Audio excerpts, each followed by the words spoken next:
Well, hey guys. So I'm Stephanie Scheller, and I am a sales trainer, business coach working out of San Antonio, Texas, spotlighting amazing business owners because what we do here at Scheller Enterprises is we find the people who don't just want to hit the target, they want to smash it to smithereens. So what we're doing for the next 90 days is we are finding business owners who have not just hit the target, but completely obliterated it, who have an amazing story to tell and amazing information to share. And we have one of those with us today. So I want to say, Tamara, welcome to, I would say the show, but it's really just welcome to the interview. Thank you so much for taking time to join me. Thank you for inviting me. I'm excited. So Tamara and I have never met before today. This is our first. We were Facebook messaging. That's it. So Tamara, tell us your story. Basically what happened was I posted a social media post. You got tagged in it. So tell us your business story. How did you get to where you are? Well, first of all, I work with the company Pampered Chef, and I'm a senior director. And all that means is I have five leaders on my team at the moment. And so anyway, how I got started with Pampered Chef was 14 years ago. I had a brand new baby, and I knew that I wasn't able to go back to my previous profession. I was writing an English teacher and coach, and so I did a lot of reading papers and grading, and so it wasn't just the daytime hours and the early evening hours, it was the extra stuff that I knew I wouldn't be able to go back to once I had a little person that needed some of my time. And in fact, just a little bit of your time. Needed more than some. So but I knew that I still needed to provide a living or at least half of the living for the family. So anyway, I didn't have big expectations, but my mom had accidentally, because my mom never cooked, didn't love cooking at all. As a result of my mom never liking to cook, I fell in love with cooking at about age 11 because I got tired of soy sauce chicken in the oven every night.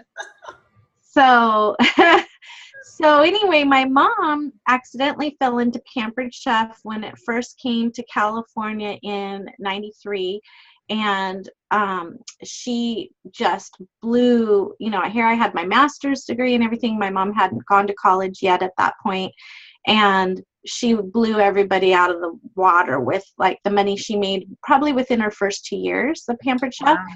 And so I was like, what is going on? The family home that we lived in, I have 4 sisters, and we lived in a 1,200 square foot house. All of a sudden, all of us are out of the house, and mom and dad are buying, the house they always would have loved to have had years before, Yeah.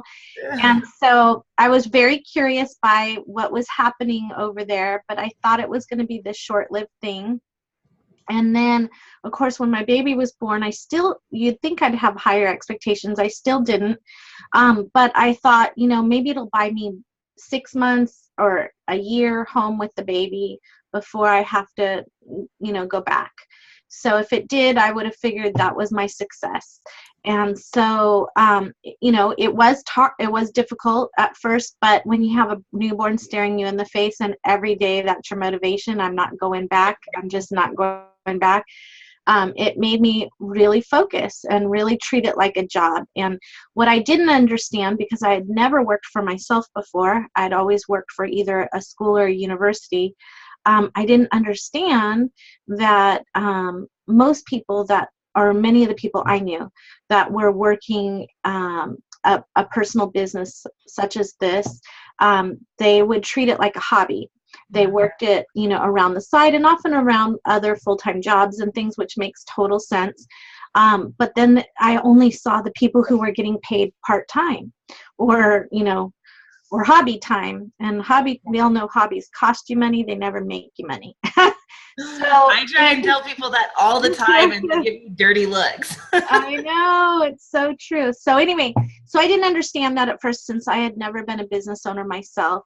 But I did have a strong work ethic where I knew that I had to work to make money. So I always treated my job like it was a job.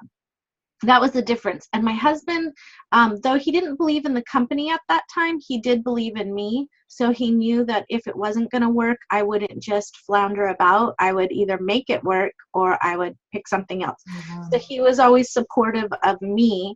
And one way he was supportive of me is I told him, okay, I've got the baby full time, but I have to work, right? You want me to bring in money, then you have to help me to be able to do that. Right. So I told him at the start I would just work 2 nights a week. Tuesdays and Thursdays was what we picked, and whether I had a cooking show that night or not, I needed him to get home, and he commuted at the time about an hour away, so it was hard for him to get home anytime decent. But I made him do it, or I said, or hire me someone, but get home, because we had a pretty colicky baby at the time. So there was no just lay him down in the other room for a couple hours while I did work. That wasn't going to happen. Right. So he got home, and I would if I didn't have a cooking show that night, I'd lock myself in my office and just make as many texts, phone calls, emails. At the time, I don't even think there was Facebook back then, so I didn't do that. But anything yourself, you don't do that. I did as many ways to contact human beings from about 6:30 at night till about 8:45 at night, till I had a full show calendar, and I never missed a business meeting. So whenever our company had local business meetings, it was usually 2 hours every month. I don't care if it was, raining, if my house was on fire, whatever. I just knew that I didn't know enough, so I had to know more. Yeah. And I needed to be around people who were making it work, and I needed to connect as much as possible with those people. And I would never leave a meeting without asking. I'd bring a spiral notebook, and I would just pick everybody's brain and ask every question I could think of. And I would always offer to support too. So if somebody was doing something for me, I would always find a way that I could benefit somebody else's business at the same time. So like a way to give back too. And that, I just think those 3 things, the commitment to time, having a set schedule, and just sticking to it. I mean, definitely my baby had flu, and I got pregnant again and had another baby and felt miserable. And my husband would have excuses of why he couldn't get off work on time. But whatever it was, I always had a plan B. I had a backup plan where I would, pay a neighbor some money if she could run across the street and help me out a little bit. But I didn't, or I made my husband make up for it on the weekend. And I would say, normally Saturdays are our family day. Well, I didn't get that time. So you got the babies. I got to get in the office, and I'll let you know when I can come out. But I'll tell you that he believed in me even more when he saw how focused I was, that I wasn't just saying it, I was doing it. And so that made him more committed to, we're going to make this happen. Yeah. And, there's no greater motivation than looking in a newborn's eyes going, I'm not leaving you with daycare. I'm just not going to do it. So that was my story. That's really cool. I mean, you hit so many amazing, I was like taking little notes here, but like you just hit so many amazing points, right? The whole, like what I actually tell everyone is if you treat it like a hobby, it'll pay you like a hobby. And we all know that hobbies actually cost you money, right? Yeah. People right? Like, and then the fact that I'm really impressed that you were able to commit yourself to like I talk about always be learning. We don't know each other, but I talk about always be learning. Go to events, go to training, get a coach, like you have got to hold yourself to learn. You have to hold yourself to a set schedule.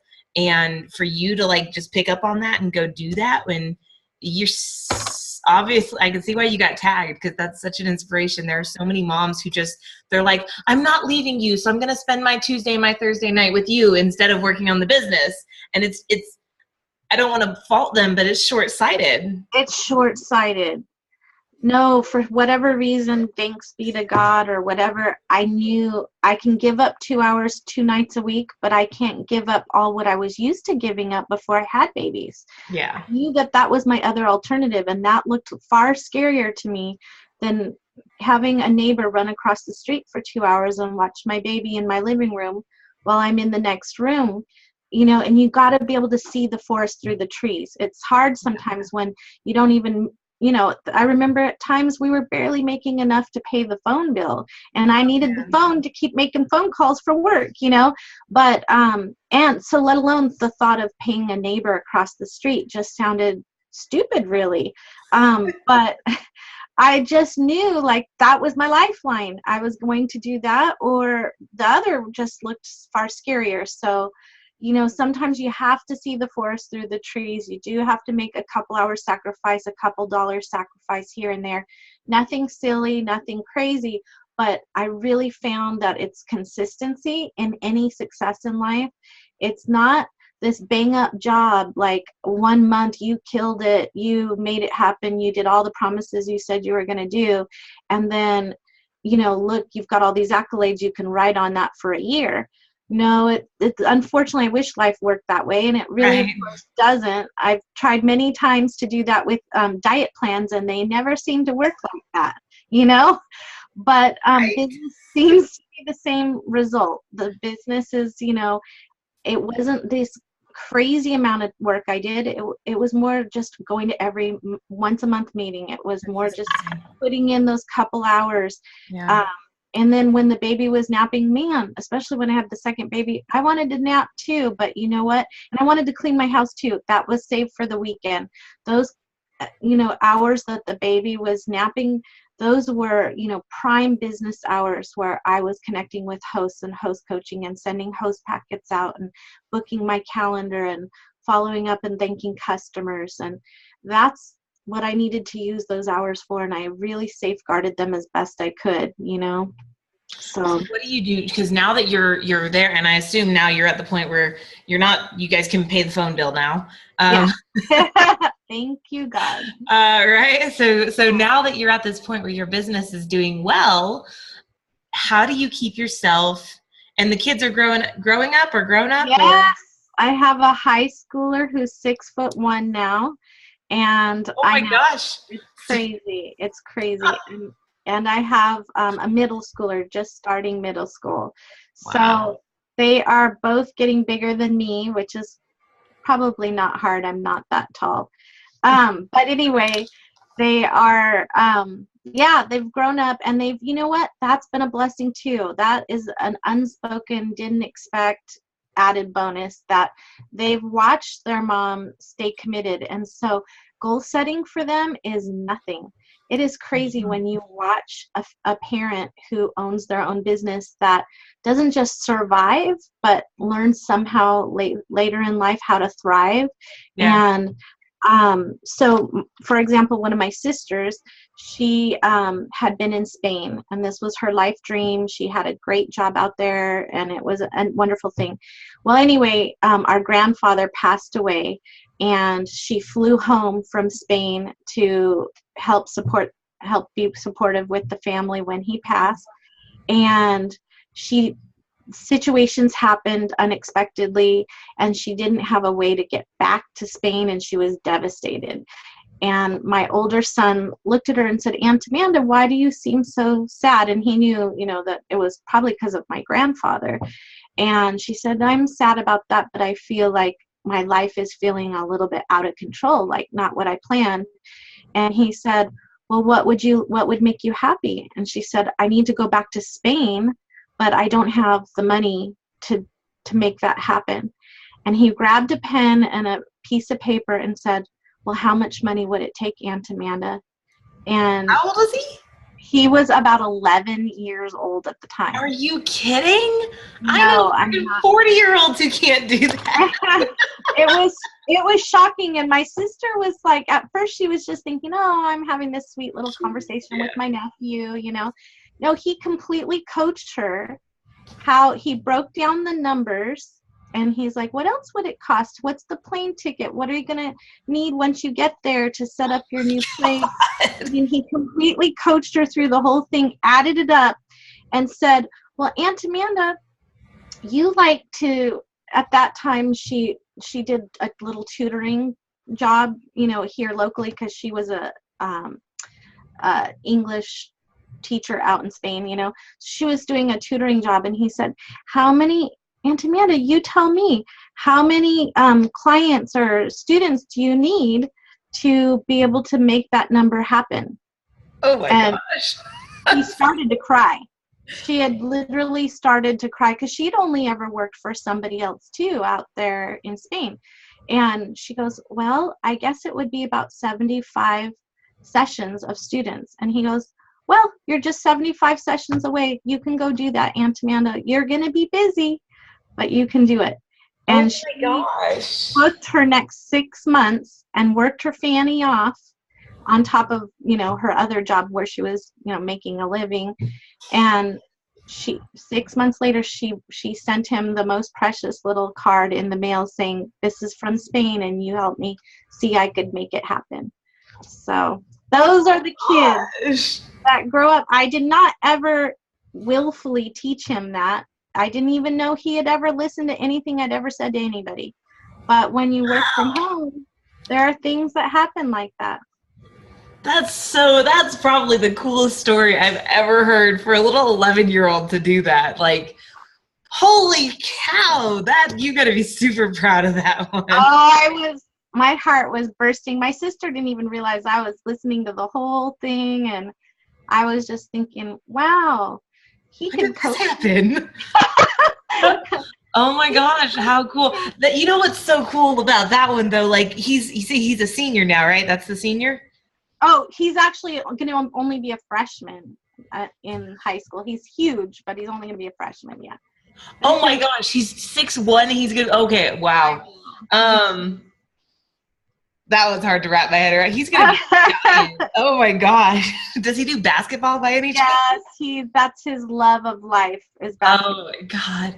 But like for this kid in high school, not even in high school, but like you can look at that and you can see such a cool future for that kid. Like he's literally gonna have anything he wants because he got to see you. I don't want to give myself all the credit, but I do say that this was an added bonus and added blessing from just working from home, doing what you need to do to make things happen. And the kids, they're amazing. They watch, they see, they hear it's in front of them. They're able to learn that much more, and they care. Like they hear that you care about others, and they care. Their hearts open and care, and they know those are the powerful questions that get to the heart of somebody's need and how to break it up. So wow, I'm so glad we took that side bunny trail there, because that was really cool. I was going to ask though, how do you keep going? Like, how do you keep motivated, keep moving? Because you said earlier, your business, you can't, like, everyone goes, oh, I'm going to build this network marketing company so that I can go to, travel all year long. Like, you still have to work on your business. So how do you keep yourself motivated, now that it's good? Yeah. Well, you always have new goals. There's always something new that you'd love to achieve that you haven't yet. And you still need to earn a living, right?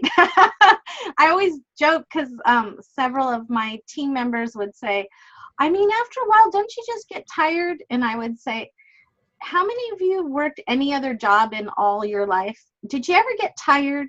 Of course we get tired, but it's what we do when we're tired.